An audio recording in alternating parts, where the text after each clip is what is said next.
أهلا بكم إلى أهم أخبار المغرب وهذه عناوينها. تسجيل 250 وفاة سنويا بسبب الحرارة المرتفعة في المغرب. الشرطة تفك لغز جثة شخص مقتول في أشتوك آية باها.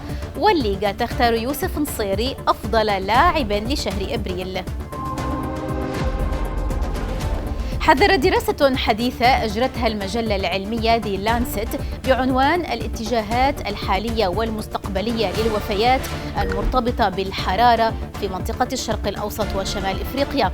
حذرت من مخاطر الوفيات السنوية الحالية المرتبطة بالحرارة، مشيرة إلى أنه في المغرب تسجل سنويا 250 حالة وفاة بسبب الحرارة المرتفعة. استطاعت التحريات التي باشرتها مصالح الشرطة القضائية بإقليم أشتوك آية باها توقيف شاب 20 للاشتباه بتورطه في قضية تتعلق بقتل ابن عمه بواسطة الحجارة بحي معلى وسط مدينة بيوكرا، حيث عثر على الضحية جثة هامدة.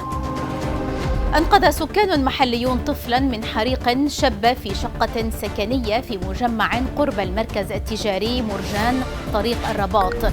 فرق الحماية سارعت لإخماد الحريق الذي اندلع في الشقة، وفتحت الشرطة المختصة من جانبها تحقيقا في الحادث للوقوف على أسبابه. تمكن فريق الروبوت لأجل الحياة المنتمي إلى الثانوية التأهيلية 11 يناير التابعة للمديرية الإقليمية لوزارة التربية الوطنية بمولاي يعقوب، تمكن من الفوز بجائزة المركز الثاني لفئة تصميم الروبوتات في مسابقة فيرست ليجو ليج وورلد العالمية للروبوتيك، والتي نظمت في أمريكا الشهر الماضي. اختير الدولي المغربي يوسف نصيري لاعب نادي إشبيلية أفضل لاعب في البطولة الإسبانية لكرة القدم لشهر أبريل، وتعد هذه المرة الثانية التي يفوز فيها النصيري بجائزة أفضل لاعب في الشهر، وهي الجائزة نفسها التي حصل عليها في يناير 2021.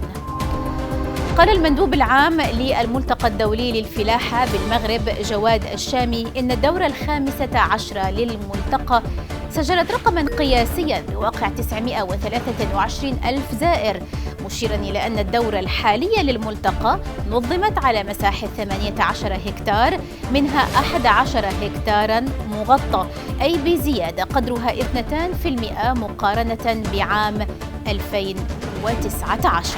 نهاية النشرة، إلى اللقاء.